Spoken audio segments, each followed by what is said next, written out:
everyone, and welcome to the thru Recovery Life podcast. Today we have Miss Erin from Indianapolis sharing her experience, strength, and hope with us, and here to tell us what it was like, what happened, and what it's like now. So without further ado, I give you Miss Erin. Go ahead, Erin.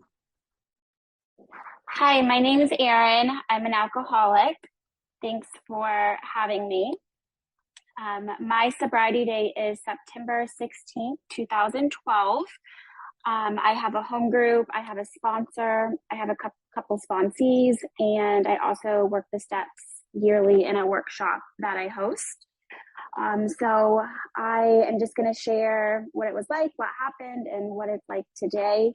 It's always so interesting to me when I do these because I'm used to preparing for something. Just been told to pray before I do this and then ask my higher power to speak through me. So I'm not sure what I'm going to share. But to qualify myself, I started drinking when I was probably around 15. My first drink was a wine cooler, and I remember from the get-go, I did not drink normally. That very first wine cooler that I had, I remember I immediately wanted a second one. It was like that obsession for me was from the first time that I drank. I went on to drink pretty heavily throughout high school. In my high school, we would have like senior best to where it would be like, best dressed or best car, things like that. And I was nominated for biggest partier. So that's kind of who I was and in high school. And that's something that I really wore with a badge of honor. I liked being a partier, but I very quickly started having problems with alcohol in high school.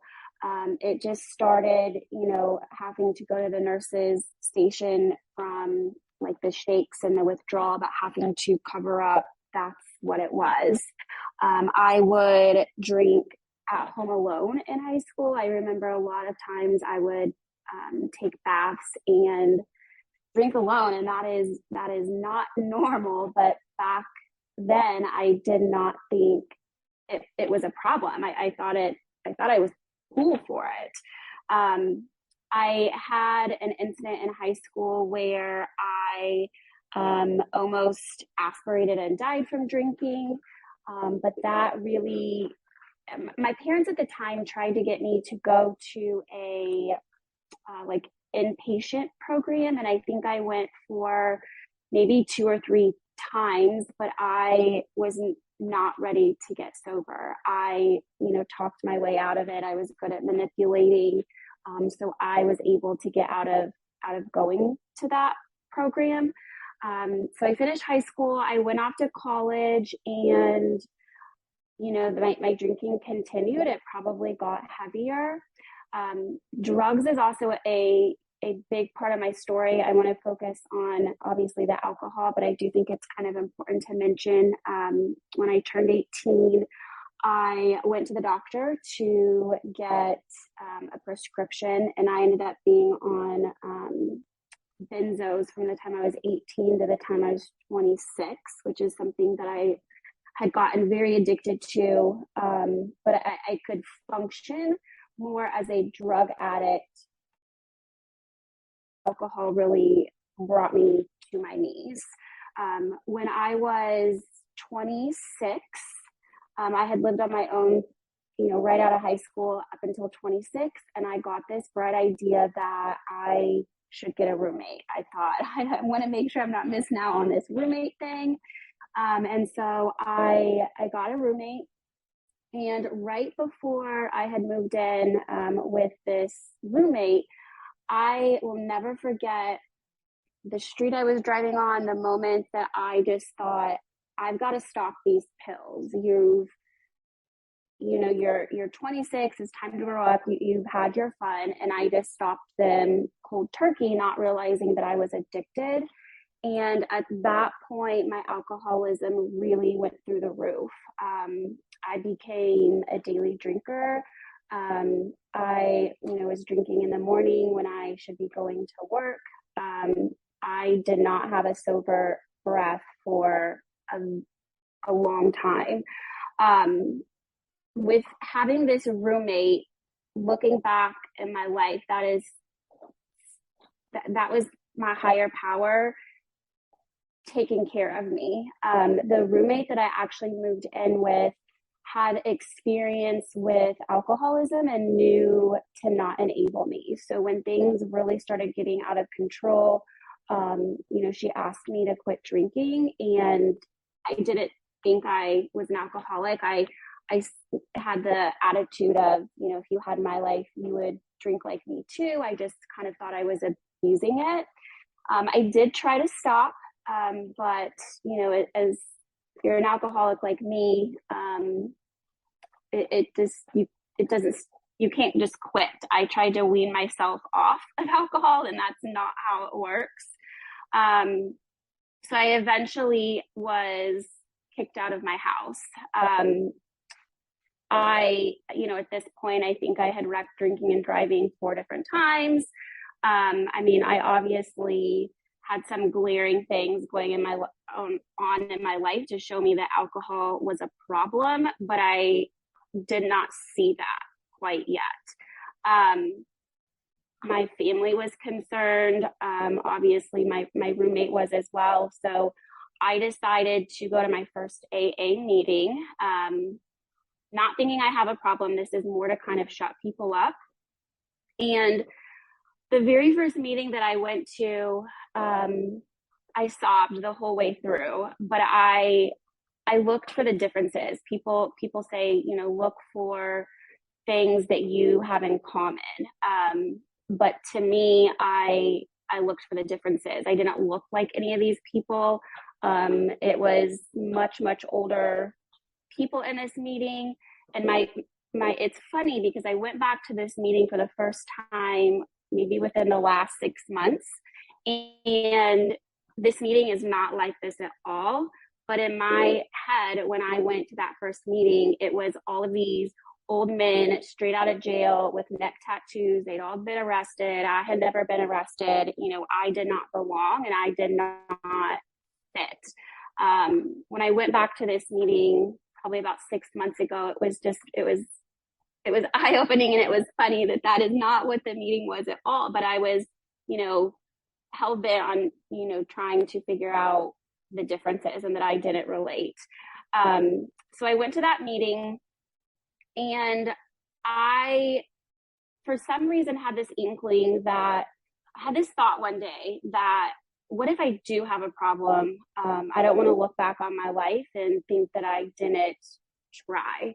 So I ended up making an appointment to have an assessment done at a rehab facility. And the night before I was supposed to go to that appointment, I wanted to go to this concert I had tickets to. It was my favorite artist. And I convinced my dad, I was living with my dad at the time because I was kicked out of my house. I convinced my dad I was going to be the DD.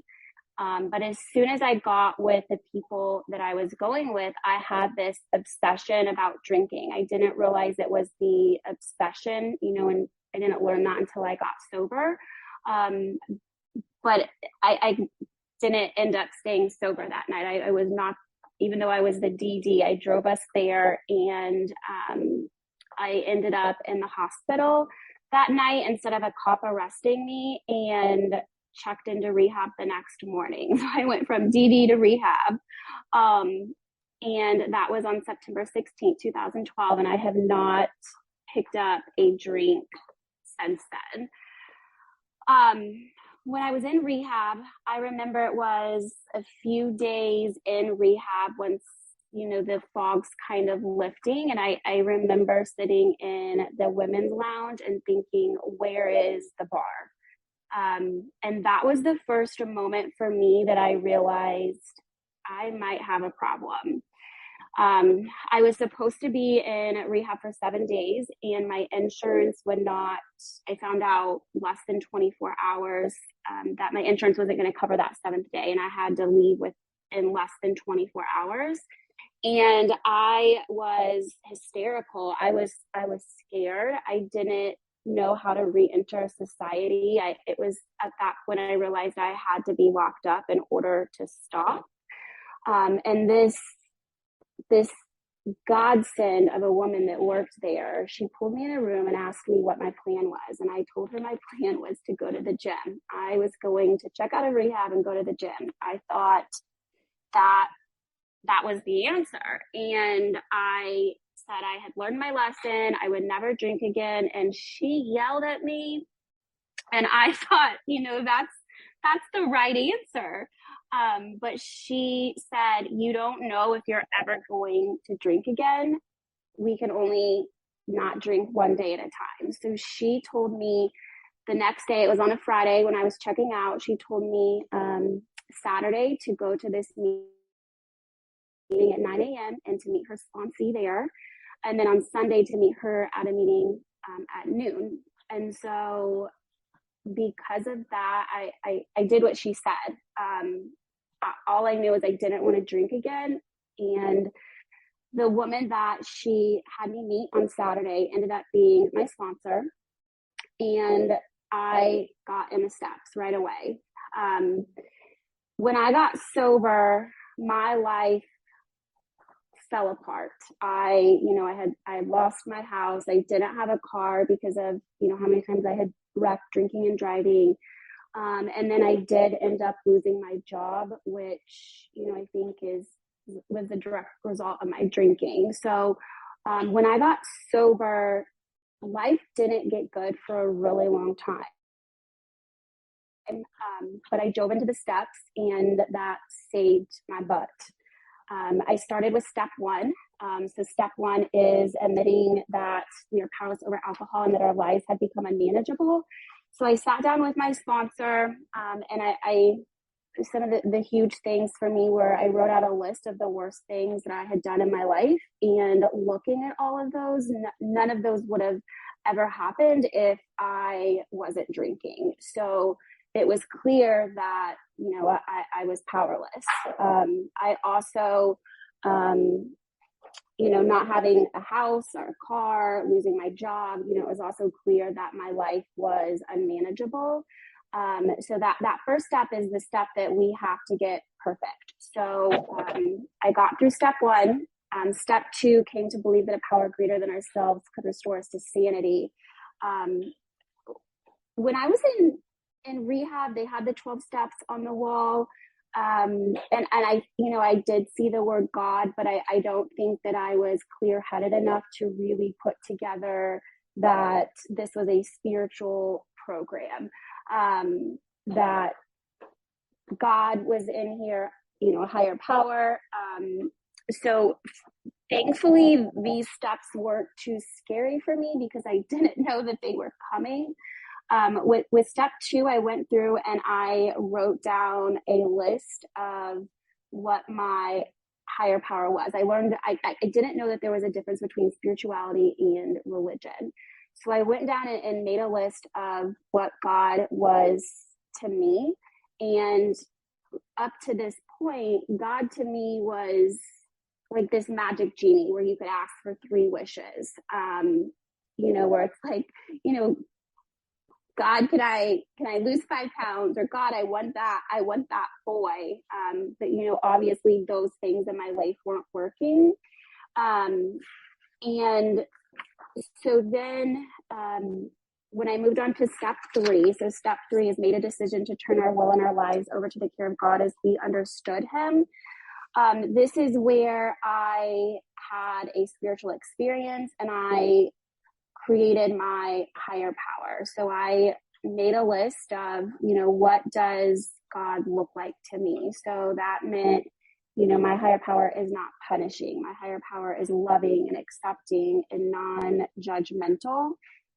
And right when I was doing step 3 is when I had lost my home kind of for good, and I had lost my job. And I remember sitting outside on the patio and just thinking, all right, God, let's see what you can do here, because, obviously my best efforts have gotten me nowhere.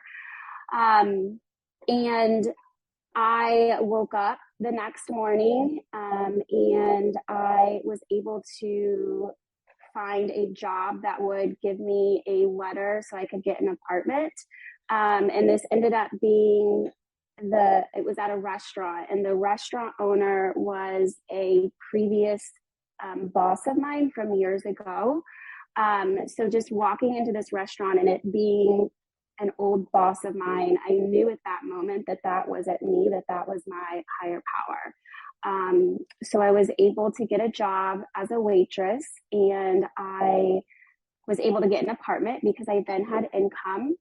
I then had a friend put me in touch with somebody in the program. She thought that it was, kind of weird, and she wasn't sure what to do. And I'm like, no, this is what we do. We give our numbers to people. And so I met up with her friend, and he actually worked at my very first job I had out of college. I had ended up leaving that job because of a ton of federal tests that were being rolled out that I had to pass in order to keep my job. I couldn't pass those tests. So in fear, I just left. And so this friend, he worked at this job, and he said, we're hiring, you should come back. And I just thought, no freaking way. But he had told my old boss, who I had kept in contact with, and, he said, just come in and talk to us. Things have changed. We'll get you through these tests. And I just thought, here I am, trying to turn my will and my life over to my higher power. And I've got one job that was just because I knew it was my previous boss. And then I thought, and here's this other job.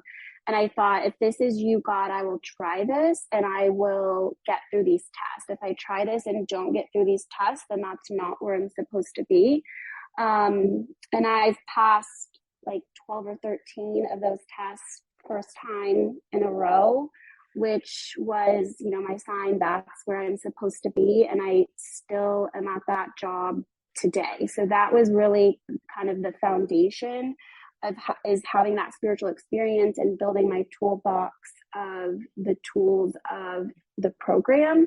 But it has taken me a very long time to bring spirituality and religion together, which is something that you don't have to do.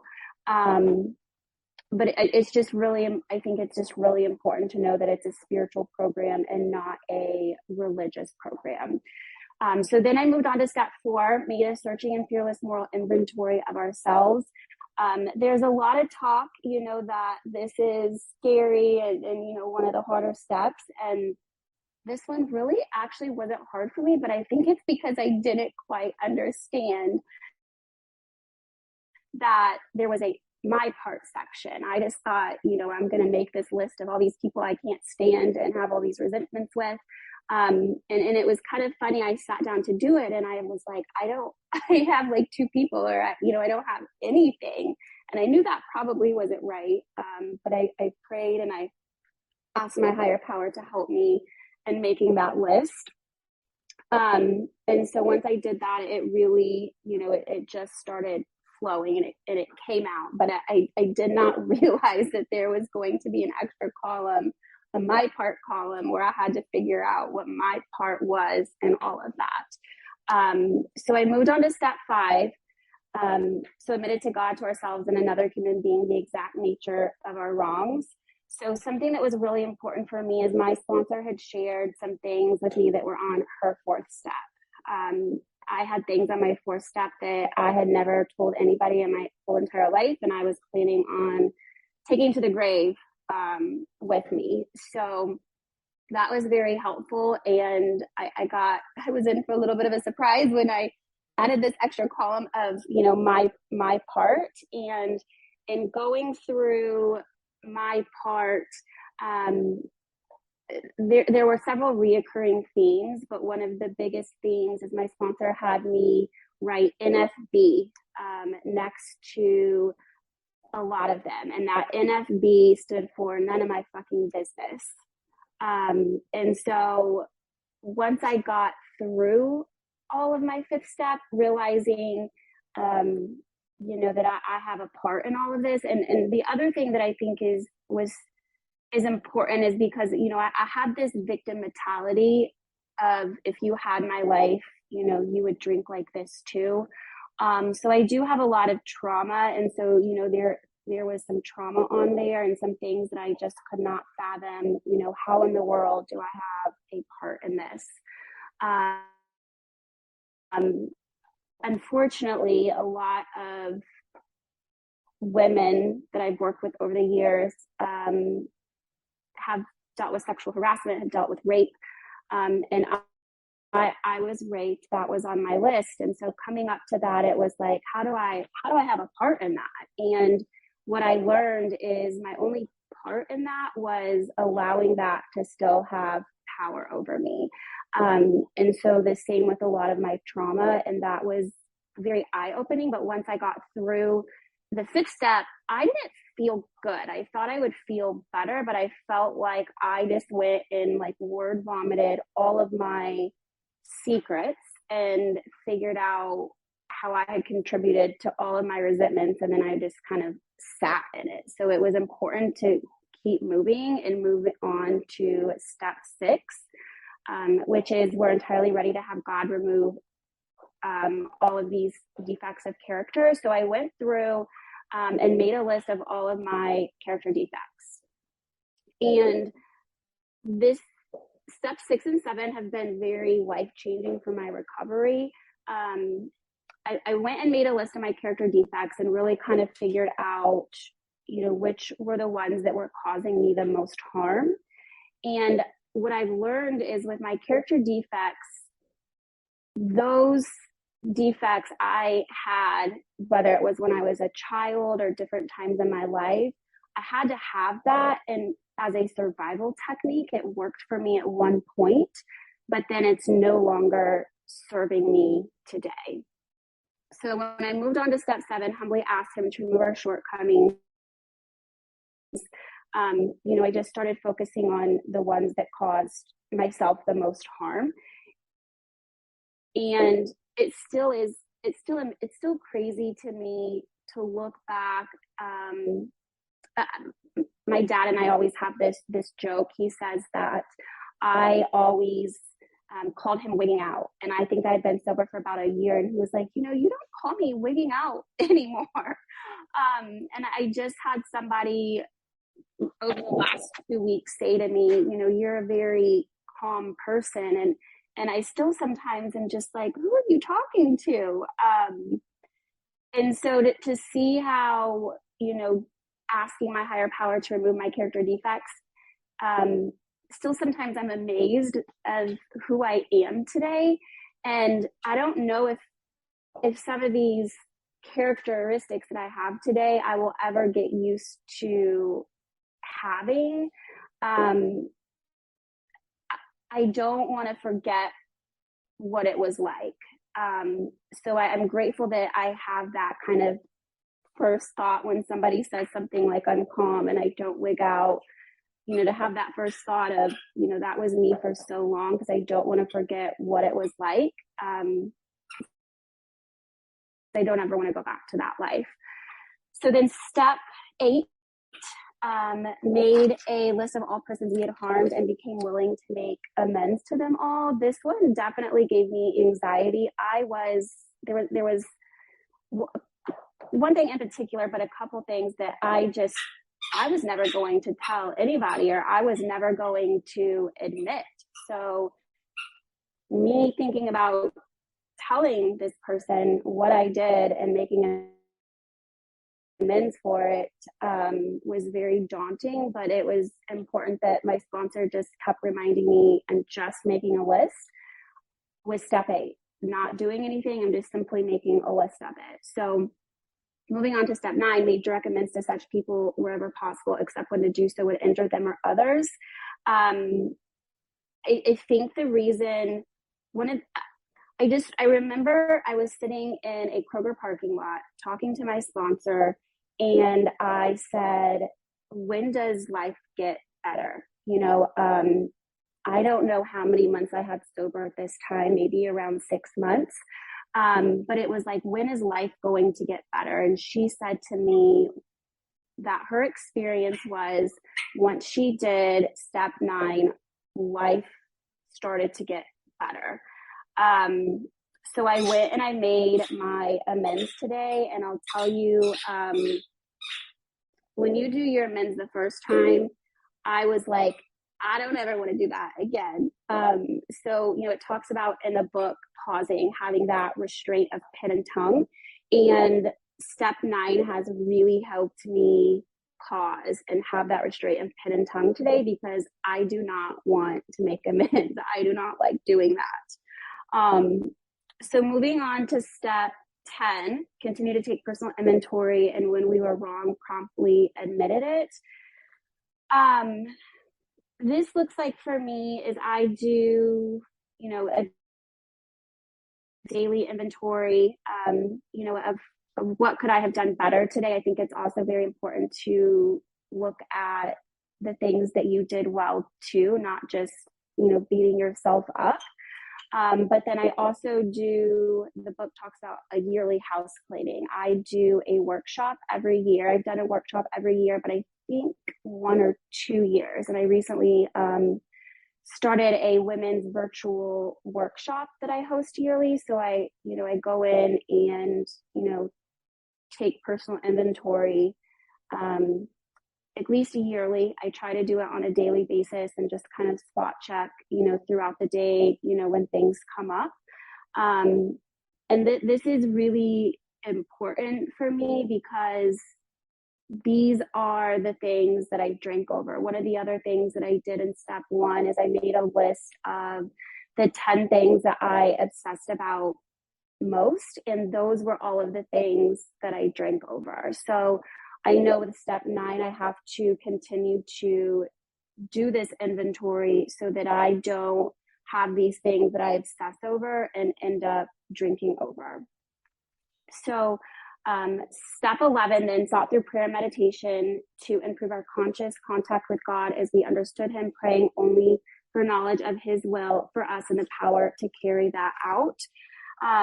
So this really looks like for me is having a morning routine and a nightly routine.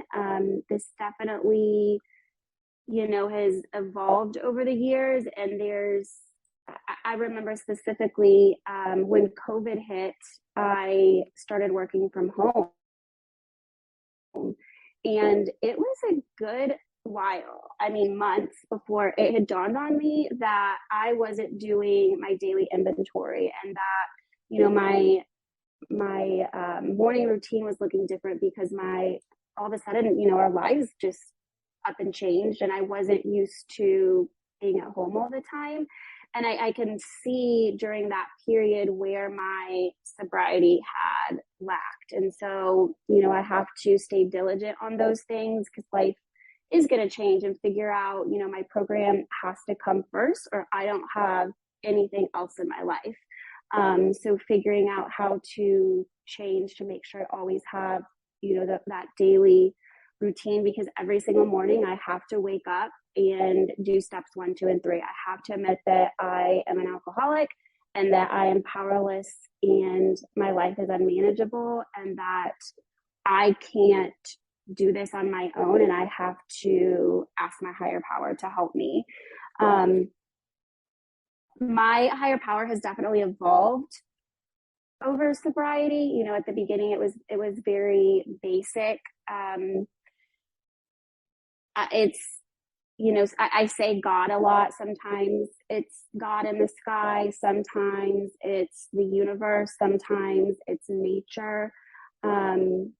I had gotten diagnosed with PTSD when I was a year sober.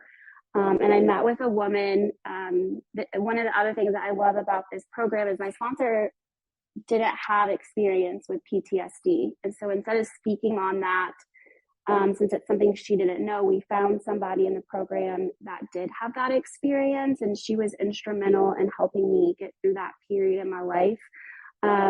She told me a story about how every night she would go out on her patio and have a cigarette and talk to God like he was her imaginary friend. And I remember kind of laughing at this, but going through that PTSD, that was something that I started doing, is kind of using my higher power as like my imaginary friend. My work building is all like mirrors, or all like where you can see your reflection when you walk up. And so, getting in the car in the morning, going to work, it was like, okay, God, let's buckle up. I need you with me today. And walking up to my building, and I would imagine the reflection of my higher power walking in with me. So it's definitely evolved. It's ebbed and flowed. It's my higher power is whatever I need it to be. And so then moving on to step 12, having had a spiritual awakening as a result of these steps, we tried to carry this message to alcoholics and to practice these principles in all our affairs. This kind of has several aspects for me. So this is, where I started sponsoring.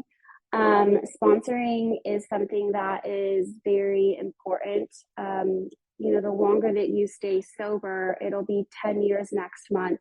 That last drink gets further and further out. So that pain gets further and further out. So it's very easy to think, well, I haven't drank in so long, I can drink now, or I was just going through a tough time. But working with sponsees helps me remember what it was like, what that last drink was like.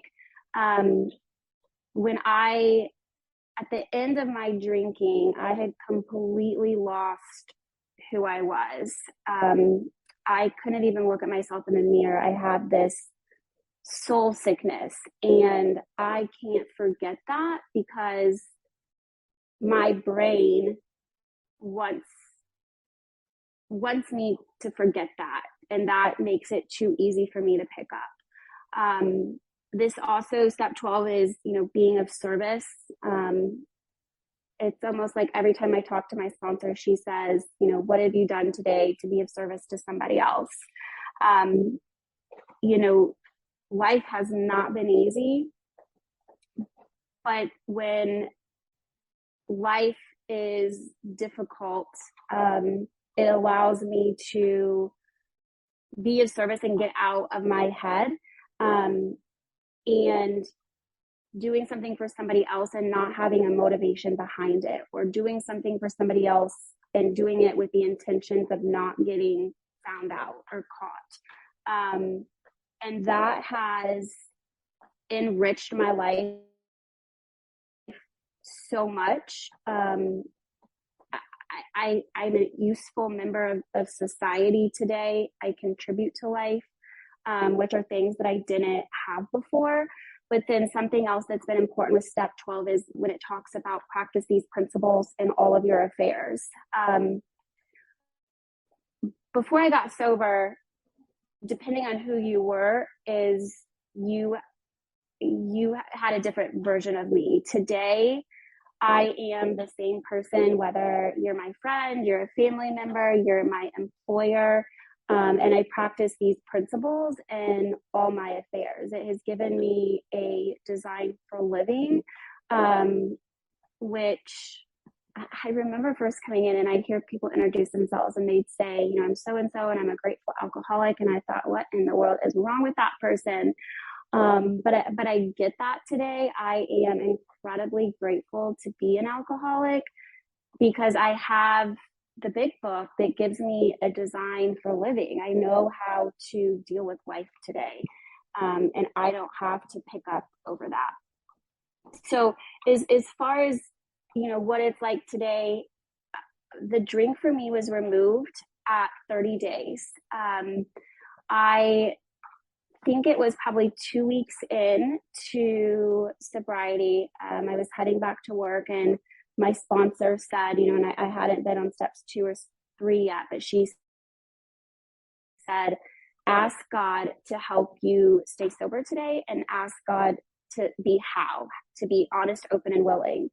And I just thought, okay, I will do that. I was willing to run across the interstate and rush hour traffic 10 times if that's what was going to keep me sober. So I just started praying every morning for the how, to be honest, open, and willing, and to be sober for the day. And then at the evening when I go to bed, I thank my higher power for keeping me sober and for keeping me honest, open, and willing. And I have just done that every single day since 2 weeks.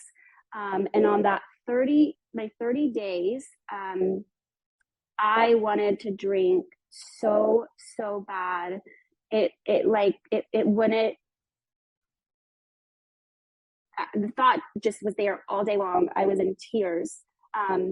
But I did not drink. I was still doing, I did a 60-day outpatient program after I got out of rehab, and I had to go to that outpatient program that night. And I was just in tears and telling, the people that were in my group with me, I wanted to drink.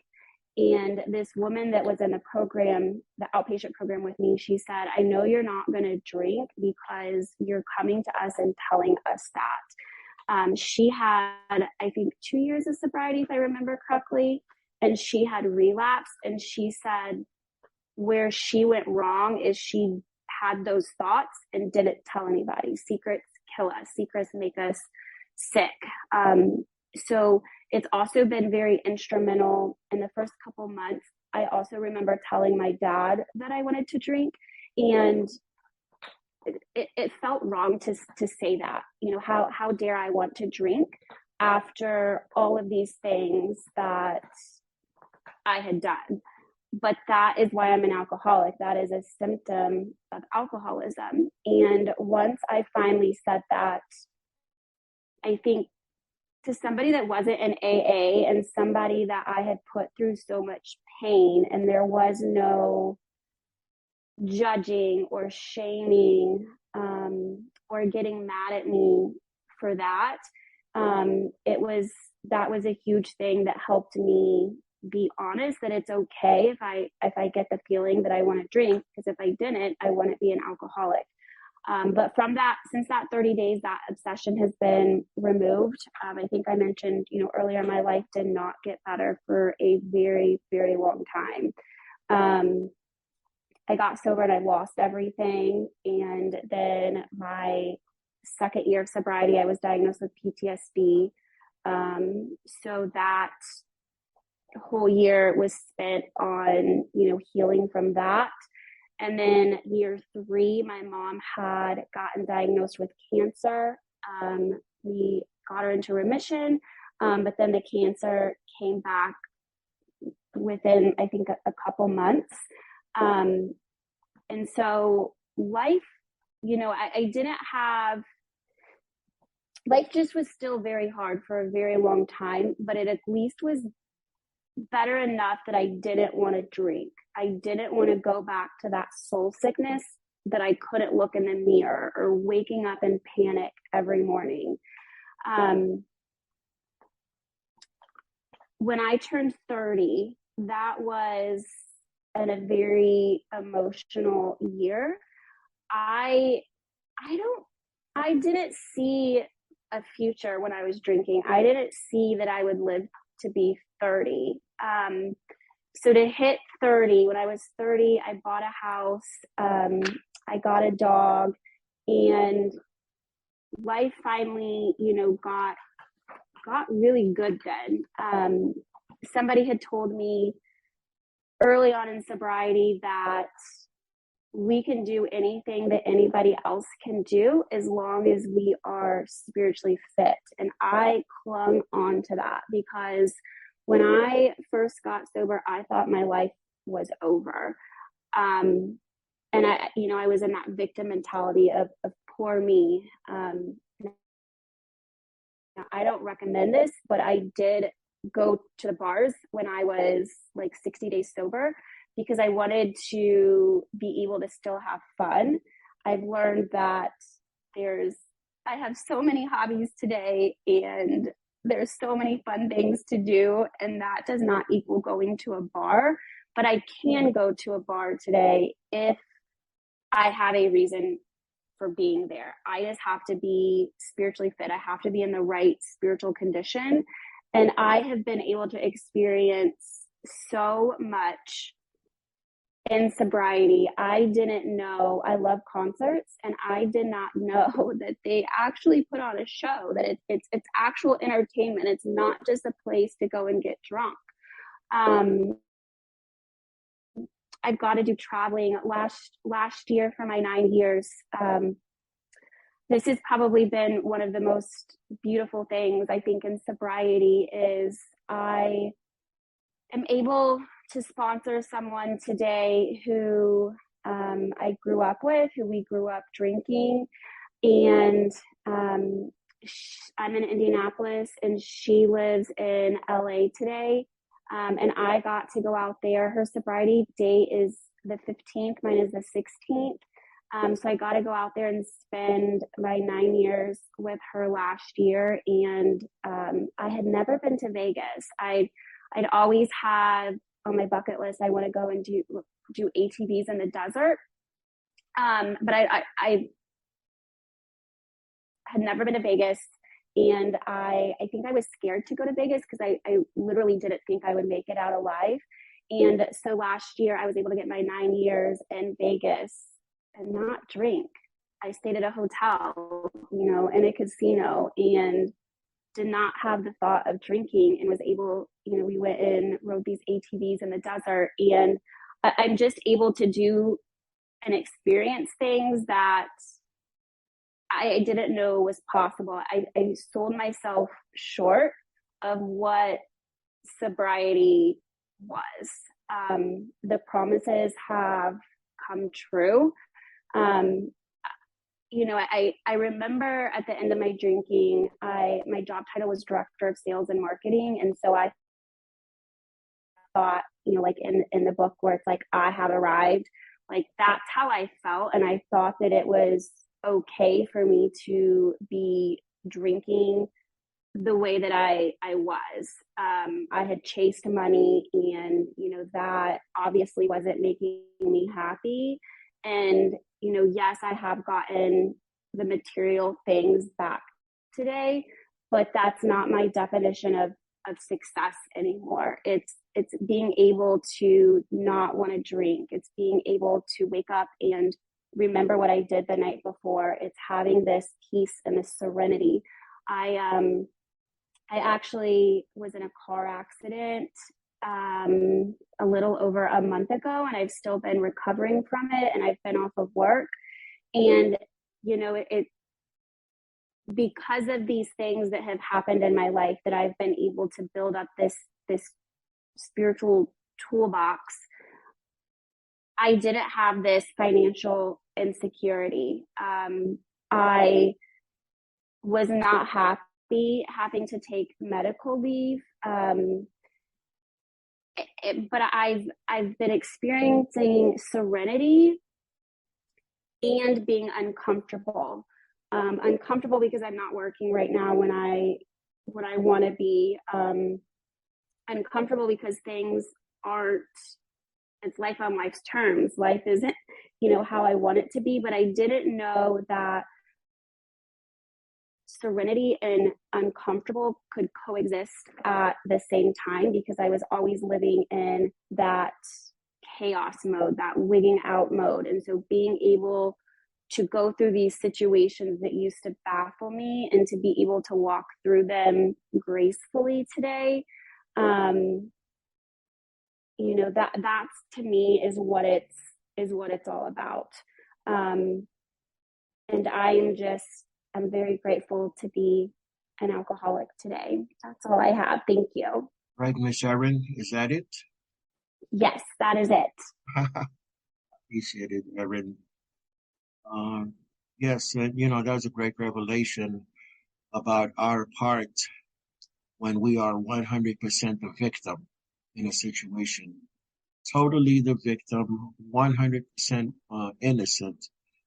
Yes, our part is to no longer let it have power over us. That's a message I preach as well. I really appreciate your candor with us, your honesty. Uh, hey, hope to see you soon. I appreciate it. Thank you so much for having me.